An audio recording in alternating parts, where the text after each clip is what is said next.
दो मासूम बच्चे डर से कांपते हुए एक विशालकाय मॉन्स्टर के पैरों के बीच छिपे हुए थे। उस मॉन्स्टर का शरीर इतना ऊंचा था कि बच्चों की नजर उसके चेहरे तक पहुंच ही नहीं पा रही थी। उन्हें सिर्फ उसके पहाड़ जैसे विशाल पैर दिखाई दे रहे थे। जैसे ही वह एक कदम बढ़ाता, पूरी जमीन थर्रा उठती। बच्चों की धड़कनें इतनी तेज हो चुकी थीं कि उन्हें अपनी सांसों की आवाज तक साफ सुनाई दे रही थी। उन्हें पूरा यकीन था कि अगर मॉन्स्टर ने एक बार भी नीचे देख लिया तो उनकी मौत तय थी। तभी उस मॉन्स्टर को किसी इंसान की महक महसूस हुई और वह सीधे ट्रक के नीचे झांकने के लिए झुक गया। लेकिन सबसे बड़ा सवाल यह था कि आखिर ये दोनों बच्चे इस खौफनाक मॉन्स्टर के सामने पहुंचे कैसे। आइए जानते हैं पूरी कहानी। तो कहानी की शुरुआत ग्रेसफील्ड नाम के एक बहुत ही खूबसूरत अनाथालय से होती है। यह जगह चारों ओर फैले हरे भरे मैदानों, घने जंगलों और ऊंची लकड़ी की बाड़ से घिरी हुई है। यहाँ अलग अलग उम्र के कई बच्चे एक बड़े परिवार की तरह साथ रहते हैं और एक दूसरे को अपने सगे भाई बहन मानते हैं। ग्रेसफील्ड के बच्चों को किसी भी चीज की कोई कमी नहीं थी। इन सभी बच्चों की देखभाल ईसाबेला नाम की एक दयालु महिला करती है, जिसे यहाँ के सभी बच्चे प्यार से माँ कहते हैं, क्योंकि वह हर बच्चे का ख्याल बिल्कुल अपनी संतान की तरह रखती है। ईसाबेला बच्चों को पढ़ाती हैं, उनके साथ खेलती हैं और हर दिन उनका एक मुश्किल टेस्ट भी लेती हैं, ताकि उनकी बुद्धिमत्ता और सोचने की क्षमता को परखा जा सके। हर बच्चे के गले पर एक पहचान नंबर लिखा हुआ था। इसी अनाथालय में 3 सबसे होशियार बच्चे हैं, एमा, नॉर्मन और रे। एमा बेहद फुर्तीली, दयालु और हमेशा मुस्कुराने वाली लड़की है। नॉर्मन शांत स्वभाव का होने के साथ साथ असाधारण बुद्धिमान है, जबकि रे कम बोलता है, लेकिन उसकी समझ और सोच बाकी सबसे अलग है। पढ़ाई खत्म होने के बाद सभी बच्चे मैदान में खेलते हैं, लेकिन इस अनाथालय के कुछ सख्त नियम थे। किसी भी बच्चे को जंगल के आखिर में लगी ऊंची लकड़ी की बाड़ के बाहर जाने की इजाजत नहीं थी और अनाथालय के मुख्य गेट के पास जाना भी पूरी तरह मना था। ईसाबेला हमेशा उन्हें समझाती थीं कि उस सीमा के बाहर जाना बहुत खतरनाक है, इसलिए सभी बच्चे बिना कोई सवाल किए इस नियम का पालन करते थे। उस समय किसी को भी अंदाजा नहीं था कि इसी सीमा के पीछे उनकी जिंदगी का सबसे भयानक सच छिपा हुआ है। खेल खत्म होते ही सभी बच्चे वापस अनाथालय लौट आते हैं। तभी ईसाबेला उन्हें एक खुशखबरी सुनाती है। वह बताती हैं कि 6 साल की कोनी को एक नया परिवार गोद लेने आ रहा है और आज रात ही वह हमेशा के लिए ग्रेसफील्ड छोड़ देगी। यह सुनते ही कोनी खुशी से झूम उठती है। उसके हाथ में हमेशा एक छोटा सा खिलौना खरगोश रहता था, जिसे वह प्यार से लिटिल बनी कहती थी। जाते जाते कोनी सबसे वादा करती है कि नई फैमिली के पास पहुंचते ही वह सभी को चिट्ठियां लिखेगी। लेकिन रे को उसकी यह बात बिल्कुल भी सामान्य नहीं लगती, क्योंकि इससे पहले भी कई बच्चों को गोद लिया जा चुका था। फिर भी आज तक किसी एक की भी कोई चिट्ठी कभी वापस नहीं आई थी। यही बात रे के मन में कई सवाल खड़ी कर देती है। इसके बाद ईसाबेला कोनी का हाथ पकड़कर उसे मेन गेट की ओर ले जाती है। उसके जाने के कुछ देर बाद एमा और नॉर्मन हॉल की सफाई कर रहे होते हैं। तभी एमा की नजर टेबल पर पड़े कोनी के प्यारे खिलौना खरगोश पर पड़ती है। वह तुरंत समझ जाती है कि कोनी अपने इस खिलौने के बिना कभी कहीं नहीं जाती। उसी समय रे वहाँ आता है और बताता है कि मेन गेट की लाइट अभी भी जल रही है। इसका मतलब था कि कोनी अभी तक वहाँ से नहीं गई होगी। अगर वे जल्दी करें तो उसका खिलौना उसे वापस दे सकते हैं। हालांकि वे यह भी जानते थे कि मेन गेट के पास जाना अनाथालय के सबसे सख्त नियमों में से एक था। नियमों का उल्लंघन करना खतरे से खाली नहीं था, लेकिन एमा अपने दोस्त का प्यारा खिलौना उसे लौट आए बिना नहीं रह सकती थी। एम्मा और नॉर्मन चुपके से खिलौना लेकर मेन गेट की ओर निकल पड़ते हैं। गेट के पास पहुंचते ही उन्हें एक बड़ा ट्रक खड़ा दिखाई देता है। दोनों को लगता है कि शायद कोनी अभी उसी ट्रक के अंदर होगी। एमा उसे आवाज लगाती है, लेकिन अंदर से कोई जवाब नहीं आता। दोनों धीरे धीरे ट्रक के पीछे पहुंचकर अंदर झांकते हैं। अगले ही पल जो नजारा उनकी आंखों के सामने आता है, उसे देखकर उनके पैरों तले जमीन खिसक जाती है। ट्रक के अंदर कोनी की लाश पड़ी थी। उसके सीने पर एक लाल फूल रखा था और उसके चेहरे पर अब जिंदगी का कोई निशान नहीं बचा था। ये देखकर एमा डर से कांपने लगती है और उसके हाथ से कोनी का खिलौना नीचे गिर जाता है। तभी बाहर किसी के आने की आहट सुनाई देती है। नॉर्मन बिना समय गंवाए एमा को खींचकर ट्रक के नीचे छिपा देता है। कुछ ही पलों बाद वहाँ 2 विशाल और डरावने मॉन्स्टर पहुँचते हैं। वे कोनी के शरीर को ट्रक से निकालकर एक खास कंटेनर में रखते हैं। उनकी बातचीत सुनकर एमा और नॉर्मन के सामने एक ऐसा सच आता है जो उनकी पूरी दुनिया बदल देता है। उन्हें पता चलता है कि ग्रेसफील्ड कोई साधारण अनाथालय नहीं, बल्कि इंसानी बच्चों को पालने वाला एक फार्म है। यहाँ बच्चों को अच्छी परवरिश, बेहतरीन खाना और पढ़ाई इसलिए दी जाती है ताकि उनका दिमाग ज्यादा से ज्यादा विकसित हो सके, और जब वे सही उम्र तक पहुँच जाते हैं तब उन्हें इन राक्षसों के भोजन के रूप में भेज दिया जाता है। जितना बुद्धिमान बच्चा होता, राक्षसों की नजर में उसकी कीमत भी उतनी ही ज्यादा होती थी। इसी दौरान वहाँ ईसाबेला भी पहुँच जाती है। वह वह उन राक्षसों से ऐसे बात करती है जैसे यह सब उसके लिए बिल्कुल सामान्य हो। हैरानी की बात यह थी कि कोनी की लाश सामने होने के बावजूद उसके चेहरे पर दुख का एक भी भाव नहीं था। वह राक्षसों को भरोसा दिलाती है कि अगली बार उनके लिए इससे भी ज्यादा बुद्धिमान बच्चा तैयार करेगी, क्योंकि जितना तेज दिमाग वाला बच्चा होता है उसकी कीमत भी उतनी ही अधिक होती है। यह सब देखकर एमा और नॉर्मन हैरान हो जाता है। जिस महिला को वह इतने सालों से अपनी माँ मानती आई थी वही बच्चों को मौत के मुंह में भेज रही थी। इसी दौरान एक राक्षस को इंसानों की हल्की सी गंध महसूस होती है। वह आसपास तलाश करने लगता है, लेकिन ट्रक के नीचे झांकने पर उसे सिर्फ कोनी का खिलौना मिलता है। इसाबेला खिलौने को देखते ही समझ जाती है कि यहाँ कोई बच्चा जरूर आया था और शायद किसी ने इस अनाथालय का असली सच देख लिया है। हालांकि वह मॉन्स्टर एमा और नॉर्मन को देख पाता उससे पहले ही दोनों वहाँ से भाग चुके होते हैं। जंगल में पहुँचते ही एमा पूरी तरह टूट जाती है। उसकी आंखों के सामने बार बार कोनी का चेहरा घूम रहा था। उसे यकीन ही नहीं हो रहा था कि जिस जगह को वह अपना घर समझती थी वह असल में बच्चों का एक फार्म है। नॉर्मन खुद भी अंदर से हिल चुका था, लेकिन वह एमा को संभालते हुए कहता है कि अगर उन्हें जिंदा रहना है तो इस अनाथालय से हर हाल में भागना होगा। मगर एमा साफ कहती है कि वह अकेले नहीं भागेगी। अगर यहाँ से निकलना है तो अपने सभी भाई बहनों को साथ लेकर ही निकलेगी। नॉर्मन भी उसकी बात मान लेता है। अगले दिन एमा और नॉर्मन बिल्कुल सामान्य व्यवहार करते हैं ताकि मम्मा इसाबेला को उन पर किसी तरह का शक न हो। लेकिन उनके मन में अब सिर्फ एक ही सवाल था कि आखिर इस अनाथालय से बाहर कैसे निकला जाए। मौका मिलते ही दोनों चुपचाप उस लकड़ी लाइन को पार करते हैं जहां जाना हमेशा से मना था। थोड़ी दूर आगे बढ़ने पर उनके सामने एक विशाल पत्थर की दीवार आ जाती है। दोनों समझ जाते हैं कि अगर यहाँ से भागना है तो सबसे पहले इस दीवार को पार करने का रास्ता ढूंढना होगा। इसके लिए उन्हें मजबूत रस्सियों की जरूरत पड़ेगी। उसी समय अनाथालय में एक छोटी बच्ची अचानक कहीं गायब हो जाती है। बाकी बच्चे उसे ढूंढने लगते हैं, लेकिन इसाबेला बिल्कुल भी परेशान नहीं होती। वह अपनी जेब से एक अजीब सी डिवाइस निकालती है और उसकी स्क्रीन पर कुछ देखती है, फिर बिना किसी हिचकिचाहट के सीधे जंगल की तरफ चली जाती है। कुछ ही पलों बाद वह उस बच्ची को अपने साथ वापस ले आती है। ये देखकर एमा और नॉर्मन समझ जाते हैं कि मम्मा हर बच्चे की लोकेशन पल पल जान सकती है, यानी बच्चों के शरीर में कहीं न कहीं कोई ट्रैकर लगा हुआ है जिसकी मदद से उनसे छिपना लगभग नामुमकिन है। अब उनकी मुश्किल पहले से कहीं ज्यादा बढ़ चुकी थी। फिर भी दोनों हार मानने वालों में से नहीं थे। अगले दिन वे अनाथालय से कुछ मजबूत रस्सियां लेकर जंगल पहुंचते हैं और उन्हें एक खोखले पेड़ के अंदर सावधानी से छिपा देते हैं। लेकिन जैसे ही वे वहां से लौटने लगते हैं तभी उनके सामने रे आ जाता है। उसके चेहरे से साफ पता चल रहा था कि उसने उनकी हरकतें देख ली हैं। अब एमा और नॉर्मन के पास उससे सच छिपाने का कोई रास्ता नहीं बचा था। रे उनसे सीधा पूछता है कि आखिर तुम दोनों वहाँ क्या छिपा रहे हैं। कुछ पल सोचने के बाद एमा और नॉर्मन फैसला करते हैं कि अब उससे सच छिपाने का कोई मतलब नहीं है। वे उसे मेन गेट पर हुई पूरी घटना बताते हैं। कोनी की मौत, राक्षसों का फार्म और माँ इसाबेला का असली चेहरा सुनकर रे बिल्कुल भी हैरान नहीं होता। इसके बजाय वह शांत आवाज में कहता है कि अगर ये सब सच है तो यहाँ से भागने की योजना बहुत सोच समझकर बनानी होगी, लेकिन उसकी एक शर्त थी। उसके अनुसार सिर्फ वही तीनों इस अनाथालय से भागेंगे, क्योंकि सभी बच्चों को साथ लेकर निकलना लगभग नामुमकिन था। रे की बात सुनकर एमा तुरंत मना कर देती है। वह साफ कहती है कि यहाँ रहने वाला हर बच्चा उसका परिवार है। वह अपनी जान बचाने के लिए किसी को पीछे छोड़कर नहीं जाएगी। अगर भागना है तो सभी साथ भागेंगे, वरना कोई भी नहीं जाएगा। नॉर्मन दोनों की बातें ध्यान से सुनता है। वह जानता था कि एमा का फैसला बहुत मुश्किल है, लेकिन वह यह भी समझता था कि उसे अपने दोस्तों का साथ नहीं छोड़ना चाहिए। आखिरकार तीनों मिलकर पूरे अनाथालय को बचाने का रास्ता खोजने का फैसला करते हैं। इसके बाद वे अनाथालय की लाइब्रेरी में जाकर एक ऐसी किताब तलाशने लगते हैं जिससे उन्हें बाहर की दुनिया के बारे में कोई सुराग मिल सके। तभी उन्हें कुछ किताबों पर बने उल्लू के निशान दिखाई देते हैं। उन किताबों में छिपे मोर्स कोड को समझने पर उन्हें पता चलता है कि विलियम मिनर्वा नाम का कोई व्यक्ति पहले से इस फार्म का सच जानता था। उसने गुप्त संदेश छोड़ रखे थे ताकि अगर किसी बच्चे को कभी सच्चाई पता चले तो उसे यहाँ से निकलने की उम्मीद मिल सके।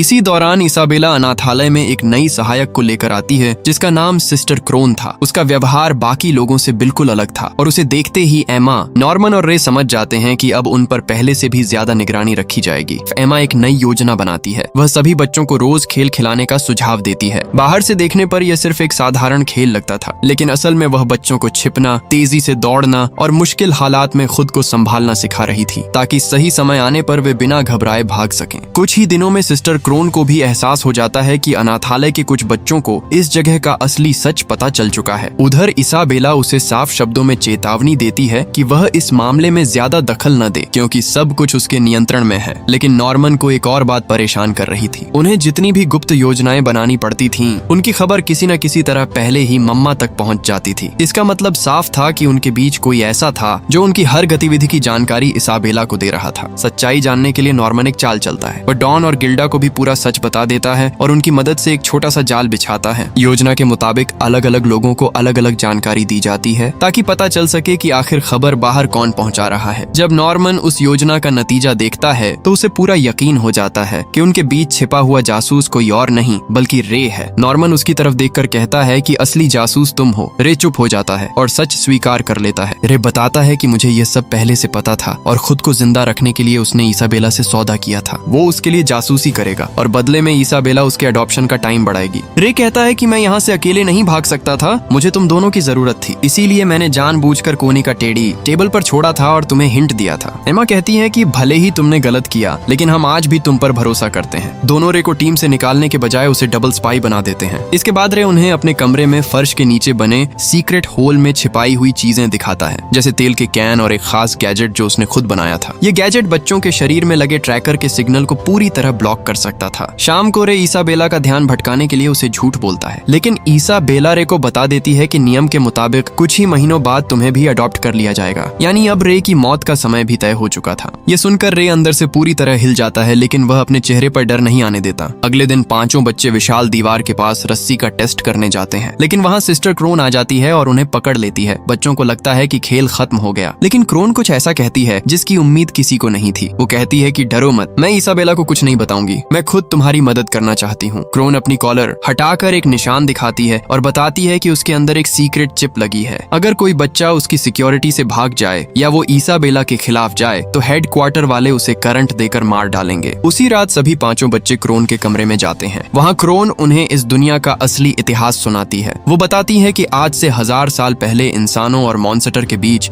एक भयानक युद्ध हुआ था, जिसमें दोनों तरफ के लाखों लोग मारे गए। इस तबाही को रोकने के लिए दोनों के बीच एक समझौता हुआ, जिसका नाम विद प्रॉमिस रखा गया। इस प्रॉमिस के मुताबिक इंसानों और राक्षसों ने अपनी दुनिया को 2 हिस्सों में बांट लिया। राक्षसों ने वादा किया कि वो इंसानों की दुनिया में हमला नहीं करेंगे, लेकिन बदले में इंसानों को एक क्रूर शर्त माननी पड़ी कि राक्षसों को खाने के लिए इंसानी बच्चों की सप्लाई दी जाएगी। इसी शर्त को पूरा करने के लिए ग्रेस फील्ड जैसे कई सीक्रेट फार्म्स बनाए गए। राक्षसों को जितना इंटेलिजेंट बच्चा मिलता है, उनका दिमाग उतना ही ताकतवर होता है और इसीलिए इसाबेला बच्चों को इतना पढ़ाती है। क्रोम यह भी बताती है कि सभी बच्चों के कानों के पीछे एक छोटा ट्रैकर लगाया गया है, जिससे इसाबेला सबकी लोकेशन देख सकती है। लेकिन बच्चों के चेहरे पर कोई डर नहीं होता, क्योंकि रे पहले ही ट्रैकर ब्लॉक करने का गैजेट बना चुका था। अगले दिन इसाबेला क्रोन को एक लेटर देती है और बताती है कि हेडक्वार्टर से ऑर्डर आया है कि तुम्हें दूसरे अनाथालय में माँ की पोस्ट दी जा रही है, इसी वक्त जाना होगा। क्रोन अच्छी तरह जानती थी कि इसाबेला उसे रास्ते से हटा रही है। अनाथालय से निकलने से पहले वो बच्चों के लिए एक स्पेशल पेन छोड़ जाती है। मेन गेट पर क्रोन की मुलाकात इस पूरे सिस्टम की सुपरवाइजर दादी से होती है। क्रोन अपनी जान बचाने के लिए दादी को बताती है कि बच्चे भागने का प्लान बना रहे हैं, लेकिन दादी एक नहीं सुनती और उसके इशारे पर एक राक्षस क्रोन को वहीं मार डालता है। क्रोन के जाने के बाद एमा और नॉर्मन उस विशाल दीवार की तरफ जाते हैं, जबकि रे अनाथालय में रुककर इसाबेला को उलझाए रखता है। लेकिन इसाबेला रे की बातों में नहीं आती और उसे एक खाली कमरे में लॉक कर देती है, फिर सीधे जंगल की तरफ बढ़ जाती है। कमरे में बंद रे को डॉन बचाता है और दोनों दीवार की तरफ भागते हैं, लेकिन तब तक बहुत देर हो चुकी थी। इसाबेला दीवार के पास पहुंचकर एमा और नॉर्मन को डांटने लगती है। तभी एमा दौड़कर इसाबेला को पीछे से कसकर पकड़ लेती है और नॉर्मन से चिल्लाकर कहती है कि भाग जाओ, लेकिन इसाबेला बहुत ताकतवर थी। वो खुद को एमा की पकड़ से छुड़ाती है और एमा का पैर इतनी बेरहमी से मरोड़ती है कि उसका पैर वहीं टूट जाता है। एमा दर्द से चीखने लगती है। ये देखकर नॉर्मन एमा को छोड़कर अकेले भागने से इनकार कर देता है। इसाबेला दोनों को बताती है कि अगले दिन नॉर्मन को ग्रेस फील्ड से भेज दिया जाएगा, यानी उसके पास सिर्फ एक रात बची थी। उसी रात एमा और रे ट्रांसमीटर बंद करके उसे अकेले भाग जाने के लिए कहते हैं। अगली सुबह नॉर्मन चुपके से दीवार पर चढ़कर दूसरी तरफ का जायजा लेता है, लेकिन वहां पहुंचते ही उसके होश उड़ जाते हैं। दीवार के उस पार कोई जमीन नहीं, बल्कि ग्रेस फील्ड के चारों ओर फैली एक बेहद गहरी और चौड़ी खाई थी। उसे तुरंत समझ आ जाता है कि इस खाई को पार करने का एकमात्र रास्ता मेन गेट के पास बना पुल है, जहां हर समय कड़ी सुरक्षा रहती है। नॉर्मन काफी देर तक ऊपर खड़े होकर पूरे इलाके और बाहर निकलने के हर संभव रास्ते का ध्यान से निरीक्षण करता रहता है। इसके बाद नॉर्मन भागने के बजाय वापस अनाथालय लौट आता है। उसे देखकर एमा और रे हैरान रह जाते हैं। नॉर्मन उन्हें खाई के ऊपर बने पुल और एक पतले जगह के बारे में बताता है, जहां रस्सी के हेल्प से भाग सकते हैं। साथ ही वह विलियम मिनर्वा का पेन भी उनके हवाले कर देता है। नॉर्मन जानता था कि अगर वह उसी समय भाग जाता तो इसाबेला पूरे फार्म की सुरक्षा पहले से कहीं ज्यादा कड़ी कर देती। इसके बाद बाकी बच्चों को वहां से निकालना लगभग लगभग नामुमकिन हो जाता। यही वजह थी कि वह अपनी शिपमेंट को रोकने की कोई कोशिश नहीं करता। शाम होते ही नॉर्मन के जाने का समय आ जाता है और सभी बच्चे हॉल में इकट्ठा हो जाते हैं। छोटे बच्चों को लगता है कि नॉर्मन को किसी अच्छे परिवार ने गोद ले लिया है, लेकिन एमा, रे, डॉन और गिल्डा इस विदाई का असली मतलब जानते थे। टूटे हुए पैर के बावजूद एमा लंगड़ाते हुए नॉर्मन के पास पहुंचती है और उसे गले लगाकर फूट फूट कर रोने लगती है, क्योंकि वो जानती थी कि राक्षस उसे मार कर खा जाएंगे। वह उसे रोकना चाहती थी, लेकिन अब सब कुछ उनके हाथों से निकल चुका था। नॉर्मन उसके आंसू पोंछता है, हल्की सी मुस्कान के साथ उसे अलविदा कहता है और फिर रे की तरफ देखता है। दोनों बिना कुछ बोले ही एक दूसरे से विदा लेते हैं। इसके बाद इसाबेला नॉर्मन को अपने साथ लेकर मेन गेट के अंदर चली जाती है। गेट के अंदर एक सीक्रेट कॉरिडोर में नॉर्मन की मुलाकात पीटर नाम के एक आदमी से होती है, जो इस पूरे ह्यूमन फार्मिंग ऑपरेशन का लीडर था। पीटर नॉर्मन की बुद्धिमानी से इम्प्रेस होकर उसे सब कुछ बताने लगता है, लेकिन नॉर्मन बहुत शांत होकर कहता है कि तुम्हें कुछ बताने की जरूरत नहीं, मैं जानता हूँ कि यहाँ मेरे साथ क्या होने वाला है और मैं अपनी मर्जी से दोस्तों को बचाने के लिए आया हूँ। ये सुनकर पीटर हैरान रह जाता है। तभी कमरे के पीछे से एक मॉन्स्टर निकलता है। इसके बाद नॉर्मन के साथ क्या हुआ किसी को नहीं पता। दूसरी तरफ एमा नॉर्मन के जाने के गम में पूरी तरह टूट चुकी थी और टूटे पैर की वजह से बेड से हिल नहीं पा रही थी। इसाबेला उसके कमरे में आकर बहुत प्यार से कहती है कि एमा, तुम इस अनाथालय की सबसे होशियार लड़की हो और मैं चाहती हूँ कि तुम अगली माँ बनने की ट्रेनिंग शुरू करो। अगर मेरी बात मान लो तो मॉन्स्टर का खाना बनने से बच जाओगी। ये सुनकर एमा अंदर से हार जाती है, क्योंकि उसे समझ आता है कि इसाबेला उसे भी अपने जैसा कसाई बनाना चाहती है। रे भी बहुत दुखी था और दिन भर चुपचाप एक कोने में बैठा रहता। एक शाम इसाबेला रे के पास आकर मुस्कुराते हुए कहती है कि तुम्हारी जासूसी का काम खत्म हो चुका है, अगला नंबर तुम्हारा ही है। कुछ ही दिनों में तुम्हारा शिपमेंट होने वाला है। लेकिन यह सुनकर रे के चेहरे पर कोई डर नहीं आता, बल्कि उसकी आंखों में एक अजीब चमक आ जाती है। उसने मन ही मन कुछ ऐसा तय कर लिया था जो पूरे अनाथालय को हिलाकर रख देने वाला था। आखिरकार वो रात आ जाती है जो रे की अनाथालय में आखिरी रात थी। रात के सन्नाटे में रे डाइनिंग हॉल में अकेला बैठा था। तभी एमा आती है और कहती है कि रे, हमारे पास अब भी मौका है, मेरे पास एक बेहतरीन प्लान है। लेकिन रे कहता है कि अब बहुत देर हो चुकी है, वह मॉन्स्टर का खाना बनकर अपनी जिंदगी खत्म नहीं करेगा। तभी एमा कहती है, मेरे पास एक प्लान है। इसके बाद रे अपने ऊपर तेल डालता है और आग लगा लेता है। कुछ ही पलों में पूरा कमरा आग की लपटों से भर जाता है। यह देखकर एमा जोर जोर से रोने लगती है। एमा की आवाज सुनकर इसाबेला घबरा कर दौड़ती हुई वहाँ पहुँचती है। एमा रोते हुए कहती है, रे ने खुद को आग लगा ली है। ये सुनते ही इसाबेला तुरंत अपनी मशीन से रे का ट्रैकर चेक करती है। स्क्रीन पर रे का सिग्नल आग के बीच दिखाई देता है। इसाबेला आग बुझाने में लग जाती है और इसी दौरान एमा चुपके से वहाँ से निकल जाती है। असल में यह सब पहले से बनाया गया प्लान था। उधर एमा सभी बच्चों को लेकर भागना शुरू कर देती है। सबसे हैरान करने वाली बात यह थी कि रे भी उनके साथ था। यही कहानी में एक फ्लैशबैक आता है। नॉर्मन ने जाने से पहले एमा के लिए एक सीक्रेट खत छोड़ा था, जिसमें पूरी योजना लिखी हुई थी। नॉर्मन जानता था कि रे खुद को आग लगाने की सोच रहा है, इसलिए उसने लिखा था कि रे की इसी जिद को अपने प्लान का हिस्सा बनाना होगा। साथ ही उसने क्रोन का दिया हुआ खास पेन भी एमा के लिए छोड़ दिया था। एमा ने वह खत डॉन और गिल्डा को दिखाया ताकि सभी बच्चे उसी प्लान के अनुसार तैयारी कर सकें। दूसरी तरफ इसाबेला को किसी तरह का शक न हो, इसलिए एमा उसके सामने हमेशा दुखी और टूटी हुई होने का नाटक करती रही। इस पूरे प्लान के बारे में रे को भी नहीं बताया गया था, क्योंकि इसाबेला हर समय उस पर नजर रखती थी। असल में जब रे खुद को आग लगाने वाला था, तभी आखिरी पल में एमा माचिस की तीली पकड़ लेती है। फिर वह रे के कान के पीछे लगा ट्रैकर निकाल देती है। इसके बाद उस ट्रैकर और रे के पुराने कपड़ों में आग में लगा देती है, ताकि इसाबेला की मशीन में यही दिखाई दे कि रे आग में जल रहा है। इस तरह इसाबेला आग बुझाने में उलझ जाती है और बच्चों को भागने का मौका मिल जाता है। एमा अपना ट्रैकर भी निकालकर फेंक देती है और रे के साथ जंगल की ओर भाग जाती है। भागते हुए रे पूछता है, बाकी बच्चों का क्या हुआ? एमा मुस्कुराकर बताती है कि डॉन और गिल्डा पहले ही सभी बड़े बच्चों के ट्रैकर निकाल चुके हैं और वे दीवार की तरफ बढ़ चुके हैं। 4 साल से छोटे बच्चों को साथ नहीं ले गया, क्योंकि वे गहरी खाई पार नहीं कर पाएंगे। एमा सबसे समझदार छोटे बच्चे फील को पूरा सच बता चुकी थी और उसे वादा करती है कि वे 2 साल बाद वापस आकर सभी को बचाएंगे। उधर इसाबेला जंगल में बच्चों का पीछा करती है, लेकिन सभी बच्चों के ट्रैकर निकल चुके थे, इसलिए वह उनका पता नहीं लगा पाती। कुछ ही देर में सभी बच्चे ऊंची दीवार तक पहुंच जाते हैं और रस्सियों के सहारे ऊपर चढ़ जाते हैं। लेकिन जैसे ही वे दूसरी तरफ देखते हैं, उनके होश उड़ जाते हैं। वहाँ एक बहुत गहरी खाई थी, जिसे पार करना नामुमकिन लग रहा था। तभी डॉन पूरी ताकत से रस्सी दूसरी तरफ एक पेड़ की मजबूत टहनी पर फंसा देता है। फिर एक एक करके सभी बच्चे हैंगर की मदद से रस्सी पकड़कर खाई पार कर लेते हैं। अब दीवार पर सिर्फ एमा बची थी। जैसे ही वह रस्सी पकड़ने लगती है, तभी इसाबेला वहाँ पहुँच जाती है। इसाबेला कहती है, रुको एमा, बाहर बाहर की दुनिया बहुत खतरनाक है, तुम लोग वहाँ जिंदा नहीं रह पाओगे। एमा एक पल के लिए रुकती है लेकिन फिर खुद को संभाल लेती है। उसकी आंखों में अब जरा भी डर नहीं था।